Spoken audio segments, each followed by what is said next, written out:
হযরতে রাসূলের দান্দান মোবারক শহীদ হয়ে গেল, কপাল ভেঙে গেল, মাথায় লোহার টুপি পরা ছিল, হেলমেট পরা ছিল, হেলমেট ভেঙে গিয়ে কপালের মধ্যে ঢুকে গেল।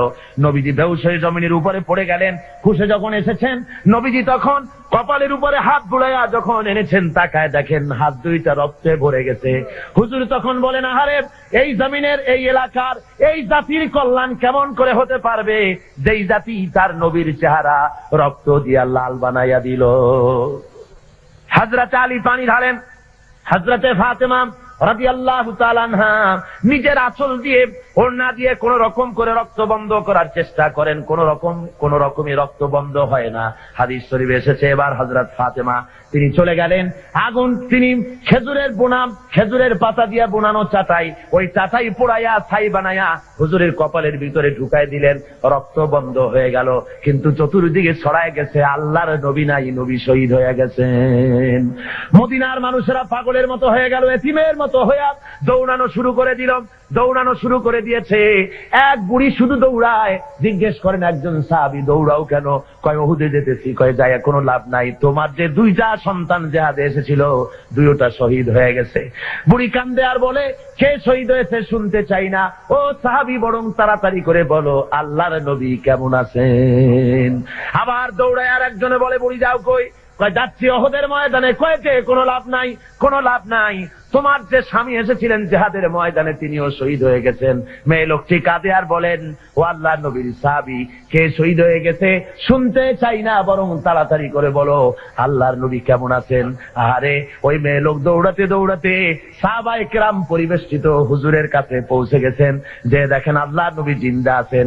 হুজুরের এই জিন্দা চেহারা মোবারকের দিকে তাকায়া ওই মেয়ে লোকটি কেঁদে কেঁদে বলেন, ইয়া রাসূলুল্লাহ, স্বামী মরা শোক, দুইটা কলিজার টুকরা সন্তান মরা শোক, সব আমার কলিজা থেকে ধুয়ে মুছে সাফ হয়ে গেছে। হুজুর আপনি জীবিত আছেন, এটাই মুসলমানের জীবনের সান্ত্বনা। আল্লাহ রাসূল নিজে রক্ত দিলেন, সাহাবায়ে কেরাম রক্ত দিলেন, জান দিলেন, শাহাদাত বরণ করলেন। সুতরাং শাহাদাতের মউত হলো মুসলমানদের জন্য সর্বশ্রেষ্ঠ মউত, এর চাইতে বড় মউত আর হতে পারে না। সেই জন্য বলছি, আসুন আল্লাহর দেওয়া বিধান কায়েমের জন্য মুসলমানদেরকে অগ্রসর হতে হবে, জান দিতে হবে, মাল দিতে হবে, রক্ত দিতে হবে। আল্লাহ রাব্বুল আলামিনের এই পথে চলতে গেলে সব কিছুই করতে হয়। আল্লামা ইকবাল বলেছেন, বাতিল সে দবনে ওয়ালে আয়ে আসমান হি হাম, বাতিল সে দবনে ওয়ালে আয়ে আসমান হি হাম, সোবার কর চুকা হ্যায় তু ইমতিহান হামারা। বাতিলের সামনে মাথা নত করা জাত আমরা নই। হে আকাশ, হে জমিন, বহুবার তোমরা দেখেছো আমরা পরীক্ষায় উত্তীর্ণ হয়েছি, মানুষের তৈরি করা আইনের সামনে মাথা নত করি নাই কখনো। যেহেতু আমরা মুসলমান, আমরা বেঁচে থাকলে হব গাজী, মরলে হব কি? বাঁচলে গাজী, মরলে শহীদ। সুতরাং এই শাহাদাতের মৌতি আমাদের তামান্না হওয়া উচিত। হাদিস শরীফে এসেছে, মুসলমানেরা সবসময় সংখ্যায় ছিল কম আর কাফেররা ছিল বেশি, কিন্তু জিতেছে কারা? জিতেছে কারা? এবারেও বাংলাদেশের জিহাদে জিতবে কারা? জোরে বলেন, জিতবে কারা? ইনশাআল্লাহ, বলুন ইনশাআল্লাহ। ভাইরা আমার, সরওয়ারে কায়নাত সাল্লাল্লাহু আলাইহি ওয়াসাল্লাম রোমানদের সাথে লড়াই হবে, রোমানদের সাথে যুদ্ধ হবে। সেই জিহাদের ময়দানে রাসূল সৈন্য রিক্রুট করলেন। ওরা কয় যে ইসলামের রাজনীতি নাই, পাগলের দল, ইসলামের রাজনীতি নাই। ছেলেবেলেরা কলেজে পড়ে, ইউনিভার্সিটিতে পড়ে, আশ্চর্য কথা, নাক ধরে চাপ দিলে এখনো মায়ের দুধ বাইর হবে। কয় যে ইসলামের রাজনীতি নাই, ধর্মান্ধরা নিজেরা রাজনীতি বানাইছে। নাউজুবিল্লাহ। সেদিনের ছেলে এই ধরনের বেয়াদবি কথা বলার সাহস পাও কিন্তু। যে যে জিনিস জানে না তার সে সম্পর্কে কোনো কথা বলা উচিত নয়। রাসূল রাজনীতি করেন নাই তো কি করেছেন? রাসূল কি বৈরাগী ছিলেন? যারা বলেন বৈরাগী ছিলেন? আমার আল্লাহর নবী সেনাপতি ছিলেন, কমান্ডার ইন চিফ। যারা বলেন কি ছিলেন? সেনাপতি। আমার নবী প্রেসিডেন্ট ছিলেন, তো পরিচালনা করেছেন, অর্থনীতি দিয়েছেন, সমাজনীতি দিয়েছেন, সৈন্য রিক্রুট করেছেন, সৈন্য রিক্রুট করেছেন। মুতার প্রান্তরে লড়াই হবে, 1,00,000 রোমান সৈন্য, আর মুসলমান মাত্র 3,000। মুসলমান মাত্র কত? মাত্র 3,000। আমি আরো বলেছি আপনাদেরকে এই হাদিসের এই কাহিনীটা, আবারও শোনাতে চাই, ইমানি জজবা বাড়ুক। 1,00,000 রোমান সৈন্য, তাদের সামনে 3,000 মুসলমান। কি আশ্চর্য কথা! আর ওরা হলো অস্ত্রে শস্ত্রে সজ্জিত, আর এদের কাছে ভাঙ্গা ছেঁড়া অস্ত্র। ভাইয়েরা আমার, আল্লাহ নবী 3,000 মর্দে মুজাহিদ তৈরি করে নিয়ে আল্লাহ নবী জনাবে মুহাম্মদ রাসূলুল্লাহ সাল্লাল্লাহু আলাইহি ওয়াসাল্লাম বললেন, এবারে আমি সেনাপতি নির্বাচিত করতে চাই। ওগো সাহাবীরা, তোমাদের মধ্যে এই যুদ্ধের ভিতরে প্রধান সেনাপতির দায়িত্ব পালন করবেন আমার ছেলে যায়েদ। কোথায় তুমি? হযরত যায়েদ দাঁড়িয়ে গেলেন, ইয়া রাসূলুল্লাহ লাব্বাইক ওয়া সাদাইক। আমি যায়েদ হাজির। যায়েদ হলেন হুজুরের কি ছেলে? পালক পুত্র। বললেন আমি উপস্থিত। হুজুর বললেন, 2 নম্বরে সেনাপতির দায়িত্ব পালন করবে আমার চাচাতো ভাই হযরতে আলীর ছোট ভাই জাফর বিন আবি তালেব। কোথায় তুমি? উনিও দাঁড়িয়ে গেলেন। হুজুর বলেন, 3 নম্বরে দায়িত্ব পালন করবে হযরতে আব্দুল্লাহ বিন রাওয়াহা। কোথায় তুমি? তিনিও দাঁড়ায় গেলেন। হুজুর বলেন, তোমরা চলে যাও, নিজেদের বাড়ি গিয়ে বিবি বাল বাচ্চা মা বাবার কাছ থেকে বিদায় সালাম আরজ করে আস। ভাইয়ের আমার, আমি বলে থাকি, এই দুনিয়ায় না জেনে হঠাৎ করে সামনের থেকে পিছন থেকে কেউ যদি গুলি খায়, এ ধরনের গুলি খেয়ে মরা হলো এক জিনিস, আর জেনে বুঝে মরা হলো ভিন্ন জিনিস। বলেন ঠিক কিনা? ওনারা জানেন নিশ্চিত ভাবে মরে যাওয়া ছাড়া কোনো পথ নাই। শাহাদাতের জন্য পেয়ালা ইফতারা পান করতে যাবেন, যেহেতু হুজুর বলেছেন জিহাদের ময়দানে সেনাপতি লাগবে একজন, কিন্তু হুজুর বলেছেন 3 জন। তাহলে বোঝা গেল এই 3 জনের একজনও ফিরে আসবে না, শহীদ হয়ে যাবে। হযরতে যায়েদ দাঁড়িয়ে বলেন, ইয়া রাসূলুল্লাহ, আমার তো আর যাওয়ার জায়গা নাই, আমার তো মা বাপ নাই, আপনি আমার আব্বা, আপনি হুকুম করেছেন। আমার মা হযরত আয়েশা ঘরে বসে শুনেছেন, আমি মেনে নিলাম। আমান্না সাল্লামনা সামি'না ওয়া আতা'না। হযরতে জাফর তিনি চলে গেলেন বাড়ি। বিবিকে ডেকে বলেন, ওরে বিবি, আমার সালাম নাও, আল্লাহ নবী আমাকে সেনাপতি বানাইছেন, মুতার যুদ্ধের রোমকদের বিরুদ্ধে লড়াই করতে যাচ্ছি, সুতরাং আমি তোমার কোনো হক আদায় করতে পারি নাই। স্বামী স্ত্রী হিসাবে ঘর গৃহবাস করতে গিয়ে কোন হক যদি তোমার নষ্ট করে থাকি, আল্লাহর হস্তে তুমি আমারে মাফ করে দিও। স্ত্রী বলেন, ওগো আমার স্বামী, আল্লাহ নবী অর্ডার করেছেন, সে পথ থেকে ফিরবার কোনো ক্ষমতা আমার নাই। আমি বরং আল্লাহর কাছে দোয়া করি, রব্বুল আলামিন, আমার স্বামী জিহাদের ময়দানে যেতেছে, আমার স্বামীকে জিহাদি গাজী বানাই আমার কাছে আবার ফিরাইয়া দিও। হযরতে জাফর তরবারি দিয়া, তরবারির উল্টা পিঠ দিয়া স্ত্রীর হাতের উপরে মৃদু আঘাত করলেন, বললেন, বিবি রে, উল্টা দোয়া করো না, তোমার উল্টা দোয়া আল্লাহ রব্বুল আলামিন কবুল করবেন না। যেহেতু নবীজি আমার নাম মাঝখানে বলেছেন, আমার আগেও একজন আছেন, পরেও একজন আছেন, আজকের তোমার সাথে এই মুহূর্তে জীবনের আমার শেষ দেখা, আর কোনদিন তোমার সাথে দেখা হবে না, তোমাকে সালাম দিয়ে যেতেছি। আমার বাচ্চা রইল, আমার বাচ্চাগুলারে দেখো, ওদেরকেও আমার এই রাস্তায় তুমি বানাইও।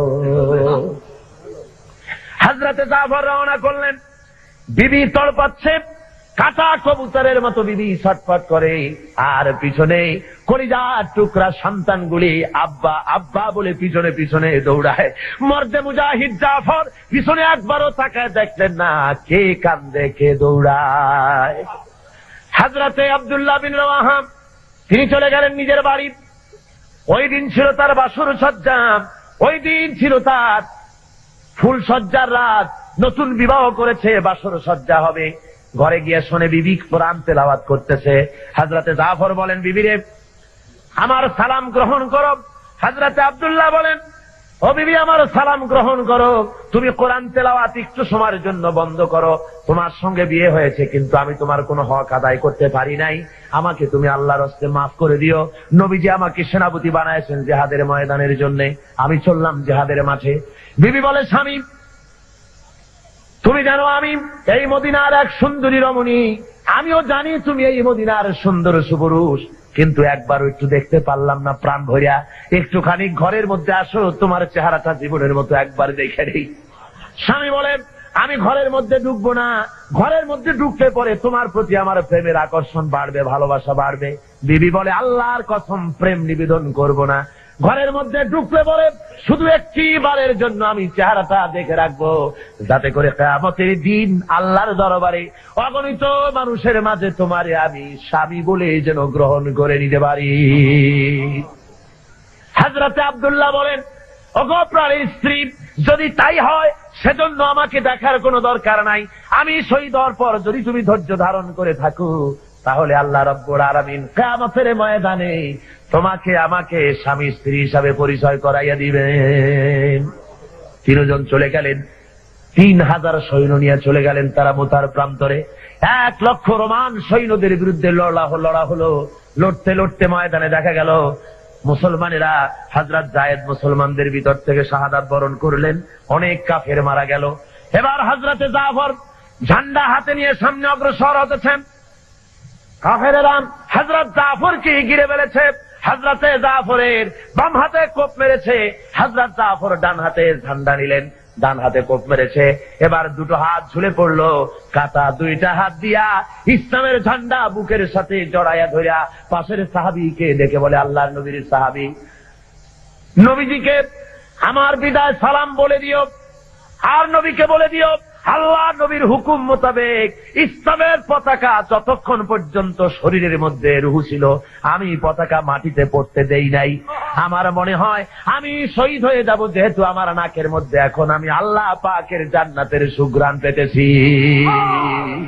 ভাইরা আমার, হযরতে জাফর শহীদ হয়ে গেলেন।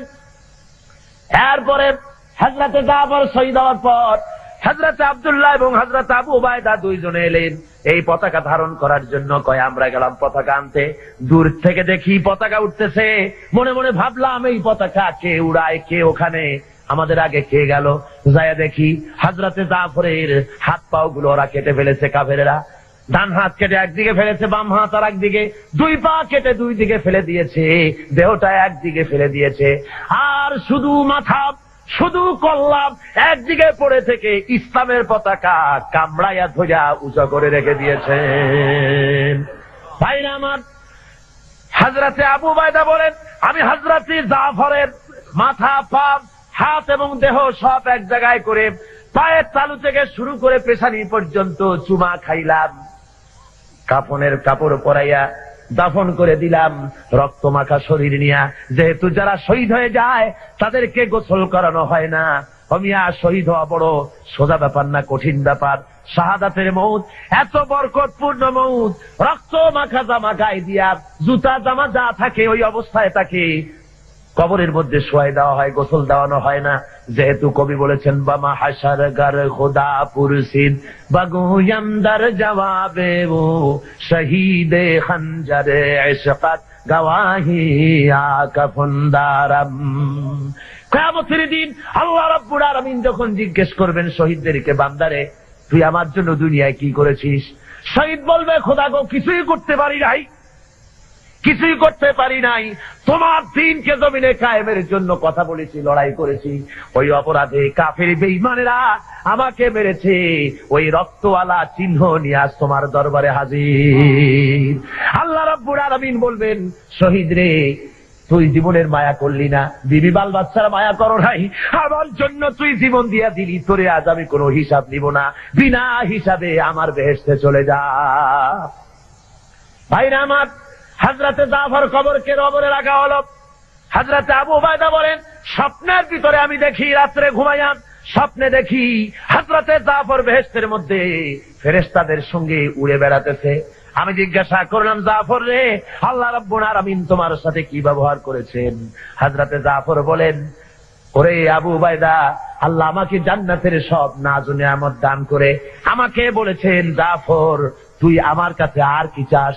আমি বলেছি, আল্লাহ কিচ্ছুই চাই না, আর একবার জমিনে পাঠাও, এইবার যদি জমিনে যেতে পারি কাফেরদের বিরুদ্ধে লড়াই করে তোমার দিন কায়েমের জন্য তোমার দেওয়া এই জীবনটা তোমার জন্য আর একবার দিয়ে আসবো। যেহেতু শাহাদাতের মওতের চাইতে ভালো মওত আল্লাহর জমিনে আর নাই, জোরে বলেন সুবহানাল্লাহ।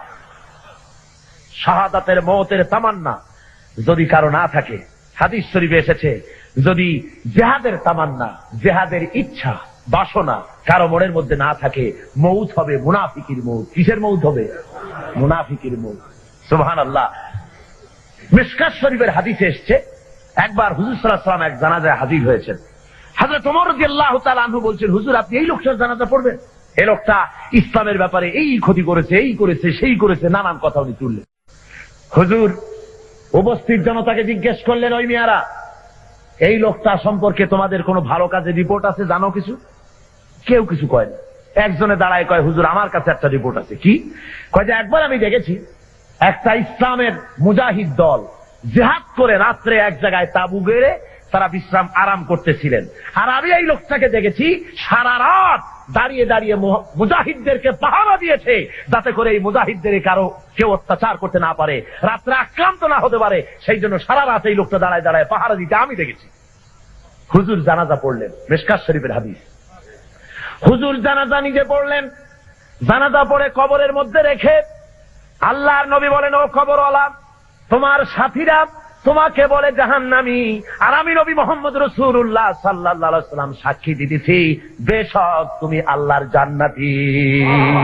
সুবহানাল্লাহ, সুবহানাল্লাহ। হুজুর বলেন, ওমর, মানুষের শুধু বাহ্যিক দিকটাই দেখতেই দেখো না, তার অন্তরের আবেগ মহব্বতের দিকটাও দেখো, জজ্বাটাও দেখো। ধরে বলেন সুবহানাল্লাহ। ভাইয়ের আমার, আল্লাহর দেওয়া এই বিধান বাংলার জমিনে কায়েম করার জন্য সাহাবায়ে কিরাম যেমন রক্ত দিয়েছেন, রাসূল পাক যেমন রক্ত দিয়েছেন, জান দিয়েছেন, বাংলার জমিন আমাদের প্রিয় মাতৃভূমি। এই জমিনে আল্লাহর দেওয়া বিধান কায়েম করতে যদি রক্ত দেওয়া লাগে, জান দেওয়া লাগে, দিবেন আপনারা? দিবেন আপনারা? আমি আজকে এই মাহফিলে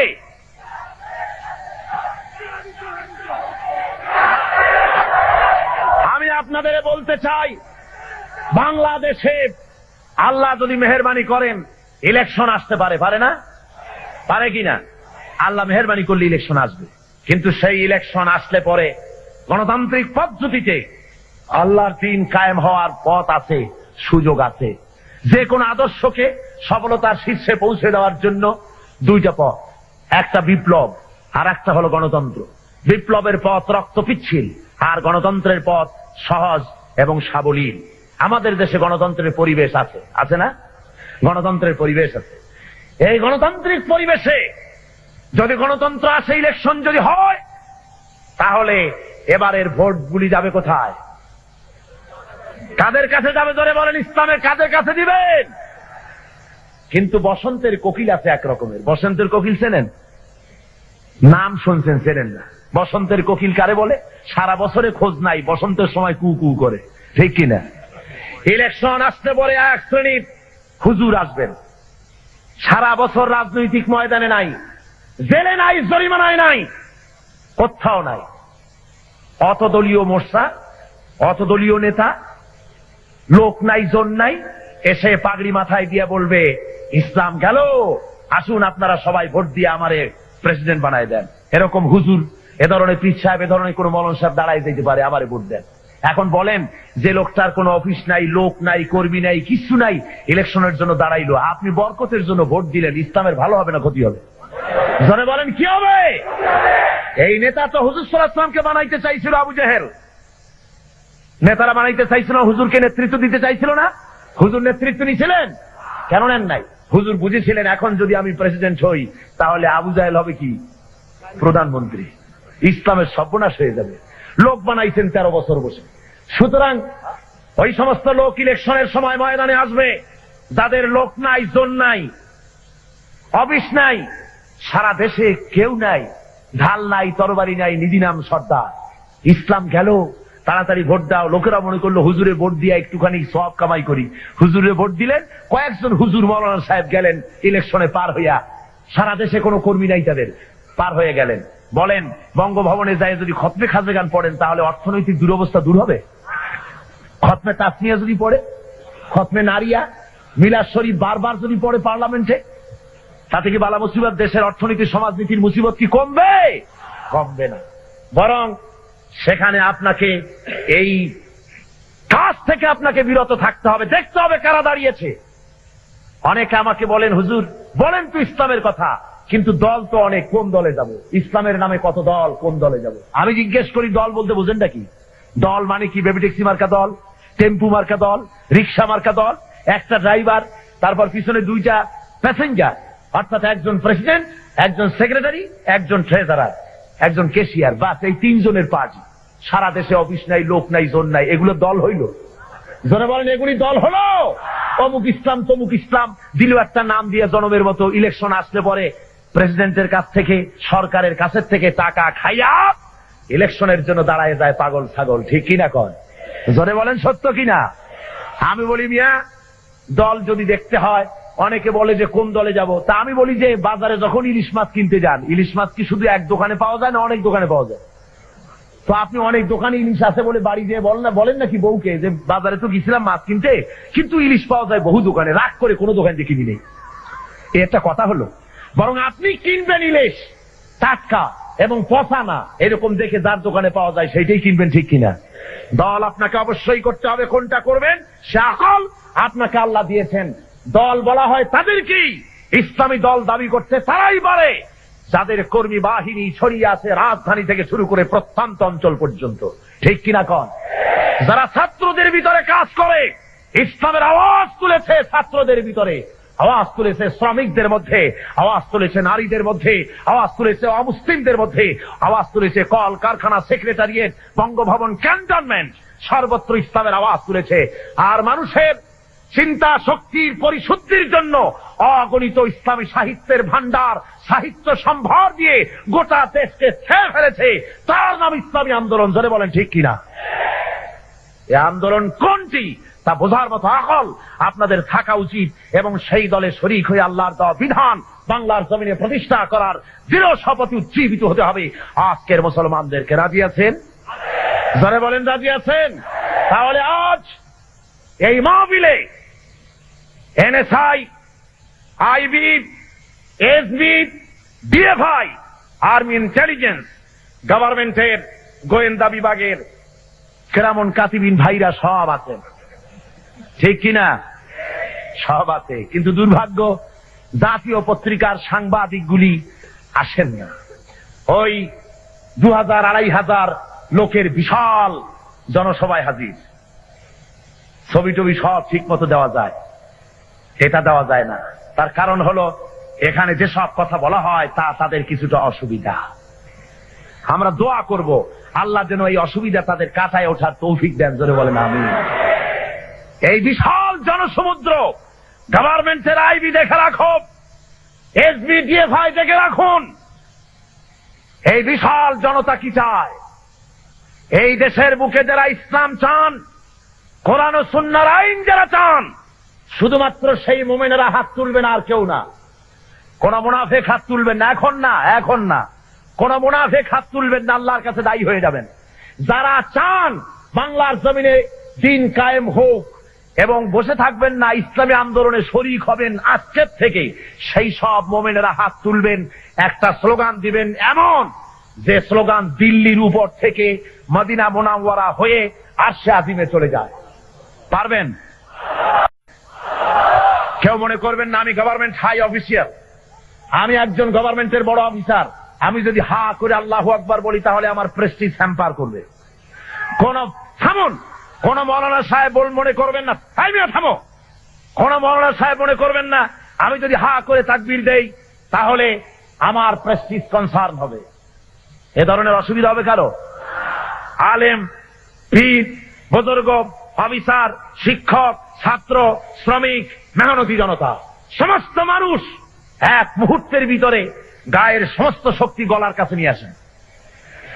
জীবনের শ্রেষ্ঠ একটি স্লোগান দিবেন, সারা জীবনের শ্রেষ্ঠ একটি স্লোগান, এমন জোরে আওয়াজ তুলবেন কাফেরের কলিজা থরথর করে কাঁপবে। মুনাফিকি ছেড়ে দিয়ে ইসলামের কোলে চলে আসবে। পারবেন না? দুহাত উঁচু করে সিংহের মতো গর্জে উঠবেন, আকাশ বাতাস মথিত করে আওয়াজ চলে যাবে আরশে আজিমে।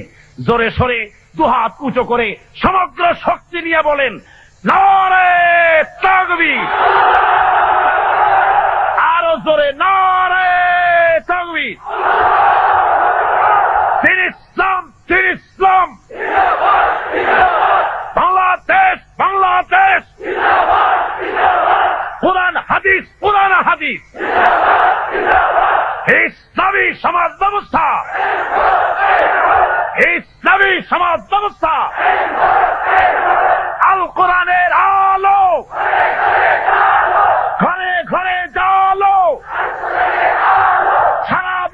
মুসলমান, নারায়ে তাকবীর, আরো জোরে নারায়ে তাকবীর। এক মুহূর্তে বসে পড়ুন, এক সেকেন্ডের ভিতরে বসে পড়ুন, জোরে সোরে জিকির করেন লা ইলাহা ইল্লাল্লাহ।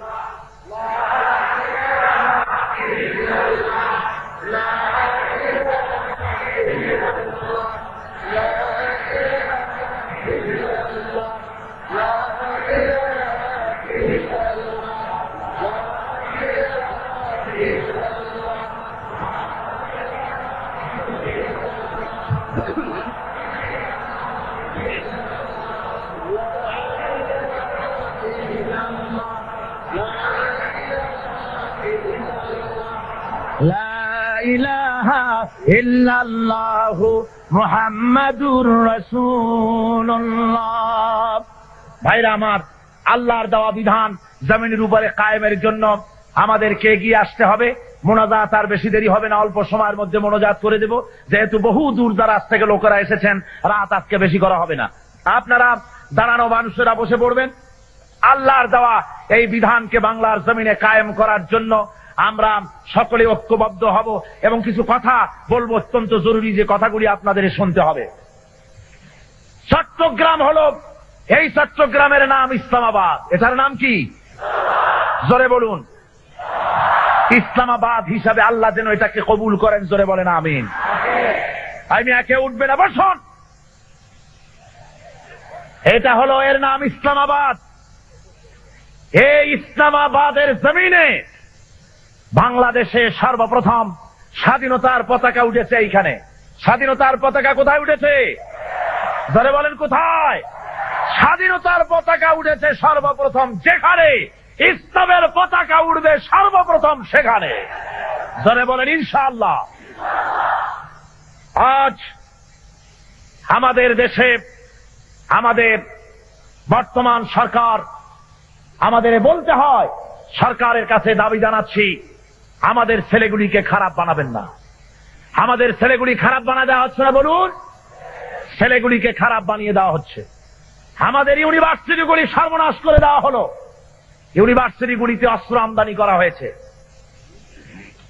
চট্টগ্রাম ইউনিভার্সিটি, আমি গত দ্বিতীয় দিনে বলেছি আপনাদের সামনে, চট্টগ্রামের একটি বিরাট গৌরব। জোরে বলেন ঠিক কিনা? বিগত 1 বছর 1.5 বছর ধরে এই ইউনিভার্সিটিতে কোনো সন্ত্রাস ছিল না, মারামারি ছিল না, ঠিক কিনা কন? সেইটা হইছে সন্ত্রাসের যুগ। আর যখন মানুষ মারা হলো, ছাত্র মারা হলো, তখন সন্ত্রাস হয় না। রাজশাহীতে যখন ছাত্র মারা হলো, শহীদ করা হলো, তখন সেটা সন্ত্রাস হয় না। রংপুরে যখন ছাত্র মারা হয়, শহীদ, তখন সেটা সন্ত্রাস হয় না। কিন্তু চট্টগ্রামে ভালোভাবে আরামে কাজ চলতেছিল ইউনিভার্সিটির, সেটা নাকি খুব সন্ত্রাস হয়েছে। এখন খুব ভালো হয়েছে। আমি জানি না ভিসি এবং প্রভিসির অবস্থাটা কি। পত্রিকায় দেখতে পেলাম ভিসি বলছেন সাক্ষাৎকারে যে সেখানে আরো হলের ভিতরে নতুন করে গুন্ডা ঢুকানো হয়েছে, সশস্ত্র গুন্ডা ঢুকানো হয়েছে। আর প্রভিসি তিনি সাক্ষাৎকারে বললেন সাংবাদিকদের কাছে যে আমি কিছু দেখতে পাচ্ছি না, সবই নাকি নরমাল। সুতরাং এর চাইতে লজ্জাজনক আর কি হতে পারে? আমার কাছে খবর এসেছে গতকাল ইউনিভার্সিটির 30টা রুমের ভিতরে ছাত্রদের তাদের বইপত্র, বিছানাপত্র সব তছনছ করে ভেঙে চুরে সব শেষ করে দেওয়া হয়। সুতরাং গভর্নমেন্ট ইচ্ছে করে এগুলি করতেছে, বলুন ঠিক কিনা? যারা বলেন সত্য কিনা? ঢাকা ইউনিভার্সিটি পুলিশ দিয়ে গভর্নমেন্ট অস্ত্র উদ্ধার করে নাই, ধরে বলেন করে নাই। তাহলে চট্টগ্রাম ইউনিভার্সিটিতে কোন নবাবজাদা নসরুল্লাহ খান বসে আছে যে তাকে হটাবার মতো ক্ষমতা গভর্নমেন্টের নাই?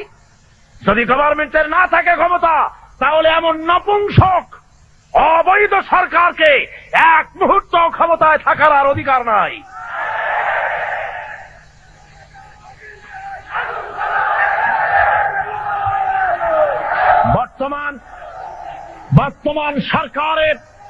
বর্তমান সরকারের ছত্র ছায়ায় সরকারের মদতপুষ্ট হয়ে কমিউনিস্টরা হাইজ্যাক করেছে হলগুলি। সেখানে ইউনিভার্সিটি খুলে দিলে পরে আপনারা বিশ্বাস করুন রক্তের গঙ্গা বইয়ে যাবে। ওরা অস্ত্র নিয়ে লোক ঢুকায়েছে, সাধারণ ছাত্র ছাত্রীদেরকে তারা জবাও করবে। এ কমিউনিস্টরা ইসলামের দুশমন, বাংলাদেশের দুশমন। বাংলাদেশের বুকে 10 কোটি তাওহীদি জনতার দেশে কমিউনিস্টদের রাজনীতি করার কোন অধিকার নাই। সুতরাং গভর্নমেন্ট যদি পুরুষ হয়, গভর্নমেন্ট যদি পুরুষ হন, মুনাফেক যদি না হন, তাহলে আগামীকাল ইউনিভার্সিটি ঘেরাও করে পুলিশ মিডিয়া ঢুকিয়ে দিয়ে অস্ত্র উদ্ধার করে শিক্ষার পরিবেশ তৈরি করুন। এ দাবি আজকে তাফসীরের মাহফিল থেকে আমরা তুললাম। কি বলেন আপনাদের সকলের দাবি না? আল্লাহ রাব্বুল আলামিন আমাদের সকলকে এই রাস্তার উপরে পরিচালিত হওয়ার তৌফিক দান করুন, যেন তার দ্বীনকে আমরা যেন এগিয়ে নিয়ে যেতে পারি এবং সত্যিকারের মুসলমান হতে পারি। জোরে বলেন আমিন। ভাইয়ের আমার, সরওয়ারে কায়নাত সাল্লাল্লাহু আলাইহি ওয়াসাল্লামের শানে সালাত ও সালাম পেশ করুন। ইয়া নবী সালাম আলাইকা, ইয়া রাসূল সালাম